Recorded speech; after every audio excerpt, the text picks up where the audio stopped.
Hello दोस्तों, आज के इस वीडियो के दौरान हम बात करने वाले हैं रिलायंस पावर को लेकर। रिलायंस पावर में आज एक और अपडेट शानदार देखने को मिल चुकी है, जिससे अभी निवेशकों को एक कह सकते हैं कि एक तरफ एक पॉजिटिव खबर रहेगी तो दूसरी तरफ नेगेटिव खबर। तो यानी कि रिएक्शन कल मार्केट में कैसा रहने वाला है इन खबरों की वजह से, तो वो चीज़ कवर करने वाले हैं। और कंपनी का अब जल्द ही Q1 के जो नंबर्स है वो भी देखने को मिलने वाले हैं, तो उनको लेकर अभी के टाइम कंपनी की तरफ से क्या अपडेट रहने वाली है और जून महीने की जो SSP है वो कैसी रही है वो भी कवर करेंगे। पर बता दूं, बाई सेल के लिए कोई भी रिकमेंडेशन सजेशन नहीं रहेगी, जानकारी ओनली एजुकेशन पर्पज़ के लिए रहेगी।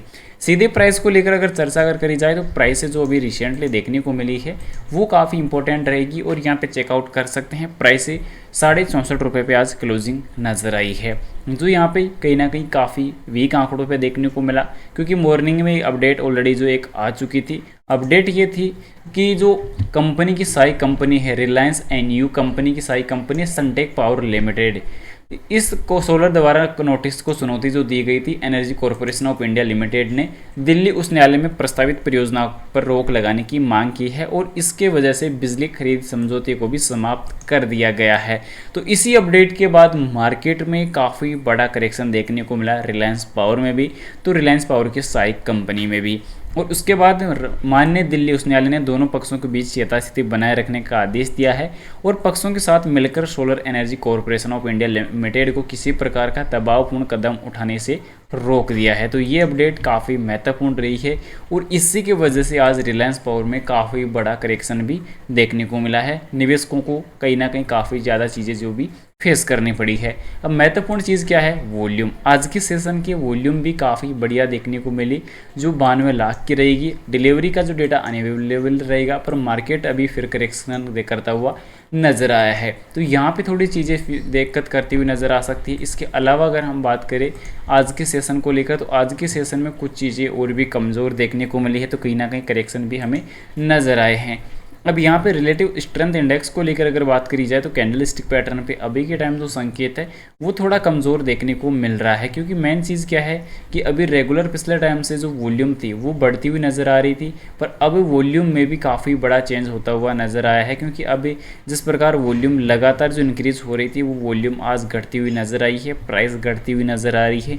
इसका मतलब अभी एक्चुअल मार्केट का जो क्रैश है वो रिलायंस पावर में देखने को मिला है। अपडेट ऑलरेडी आई चुकी थी, अपडेट का जो करेक्शन का जो रीजन था वो ऑलरेडी सबको क्लियर हो ही चुका था। अब मेन बात आती है कि कंपनी के Q1 के जो नंबर्स हैं वो कैसे आ सकते हैं। तो Q1 के नंबर्स को लेकर अभी जो है अपडेट आई नहीं है, क्योंकि अभी कंपनी के मई 2025 के जो नंबर्स हैं, जो अपडेट्स है वही यहाँ पे क्लियर हुई है। अब यहाँ पे मई की जगह होना चाहिए था अभी इसमें जून, अभी क्योंकि अब ऑलरेडी नंबर्स ऑलरेडी आ चुके हैं SSP के, तो इसमें देखने को ये मिला कि प्रमोटर्स की होल्डिंग बढ़ती हुई नज़र आई है और साथ ही साथ FI वालों की जो होल्डिंग है घट रही है, साथ ही साथ DI की जो होल्डिंग है वो घटती हुई नज़र आई है, पब्लिक घटती हुई नज़र आई है। इसका मतलब काफ़ी अच्छी होल्डिंग में इम्प्रूवमेंट देखने को मिले हैं, काफ़ी अच्छी अपॉर्चुनिटीज़ काफ़ी जो रही है यहाँ पर ज़्यादातर पब्लिक होल्डिंग के लिए रही है। क्योंकि अब मेन चीज़ थी कि लगातार क्रेज जो था वो भी 52 सप्ताह को लेकर अगर बात की जाए तो 52 सप्ताह से भी लगभग 16% ये नीचे देखने को चल रहा है, मिल रहा है। उसके अलावा क्वार्टरली बेसिस पर अगर बात की जाए तो क्वार्टरली बेसिस में कंपनी के प्रॉफिट काफ़ी बढ़िया है और कंपनी लगातार अपनी बैलेंस शीट में काफ़ी बड़ा सुधार करती हुई भी नजर आई है और सुधार करने में सक्षम भी रही है। रीज़न क्या है, बैलेंस शीट में कर्ज है।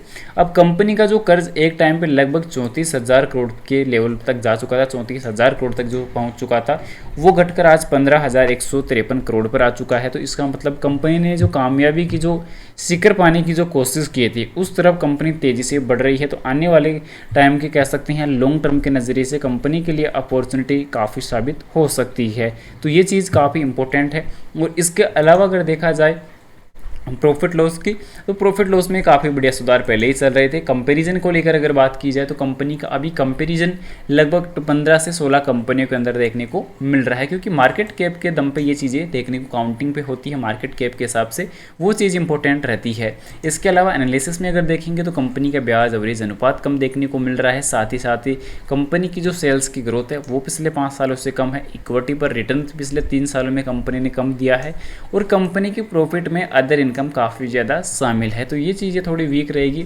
बाकी कैश फ्लो को लेकर बात की जाए तो मार्च 2025 के अकॉर्डिंग कंपनी का कैश फ्लो 44 करोड़ का नेगेटिव चल रहा है। वहीं रेशियो को लेकर के बात की जाए जिसमें आरओसी काफ़ी इंपॉर्टेंट है, तो आरओसी में काफ़ी बढ़िया सुधार है, रिकवरी नजर आई है, तो ये चीज़ें अपॉर्चुनिटीज़ के तौर पर काफ़ी बढ़िया भी साबित हुई है। फिलहाल बता दूं बाई सेल के लिए कोई भी रिकमेंडेशन सजेशन नहीं रहेगी, जानकारी ओनली एजुकेशन पर्पज़ के लिए रहेगी। इन्वेस्टमेंट करने से पहले अपनी फाइनेंशियल एडवाइजर की सलाह जरूर से ले या खुद की रिसर्च जरूर से कर ले। वीडियो पसंद आए तो लाइक और चैनल को सब्सक्राइब जरूर से कर देना। मिलते हैं नेक्स्ट अमेजिंग वीडियो के साथ। Thanks for watching this my video.